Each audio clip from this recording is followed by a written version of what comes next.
Deyir, siz ərəbə ağlayırsınız. Mən ərəbə ağlayıram. Yaxşı, sənin öz şəhidin üçün ağlayan günümü görməmişəm axı. Görməmişəm də.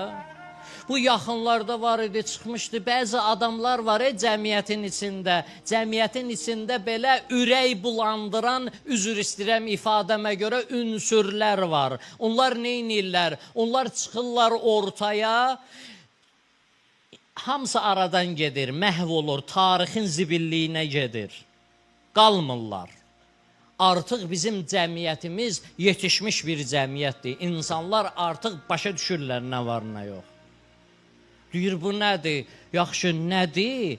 Özü də iddia eləyir ki, siz niyə Hüseynə ağlayırsınız? Siz Polad Həşimova ağlayın, siz mübarizə ağlayın. Başlayır, siz bir filan şəhidə ağlayın.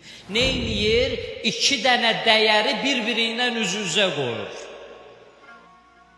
Neyniyir? Mənim dəyərim olan mənim şəhidimi, mənim mübarizimi, mənim ciyərparəmi, mənim Hüseynimlə üz-üzə qoymaq istəyir. O mübariz ki, yazır, mən Hüseynin nəvəsiyəm, mən bu haqsızlığa dözə bilmərəm. O mübarizi istəyir üz-üzə qoysun, o Poladı istəyir üz-üzə qoysun, o Fəridi istəyir üz-üzə qoysun, o 3000 şəhidi və ondan qabaq olan şəhidlərimizi istəyir ki, Hüseynlə üz-üzə qoysun. Halbuki bunlar sinələrinə döyə-döyə meydana gedirdilər. Bunlar İmam Hüseyn eşqi ilə gedib vuruşurdular, İslami düşüncə ilə gedirdilər, vuruşurdular. Bunlar deyir, onda birazdan sən mənə deyəcəksən ki, əgər bu ərəbdirsə, bunun babası da ərəbdir, sənə kitab gətirən də bunun babasıdır. Demək, sən Quran qəbul eləməmisən, ay məlun.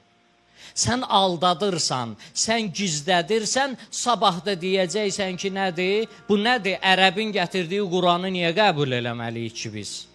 Hüseynin babası deyil bu Quranı gətirən. Bu şəriəti gətirən Hüseynin babası deyil. Bu şəriəti davam elətdirib bizə çatdıran, bunun mühafizəsində dayanan İmam Hüseyn deyil.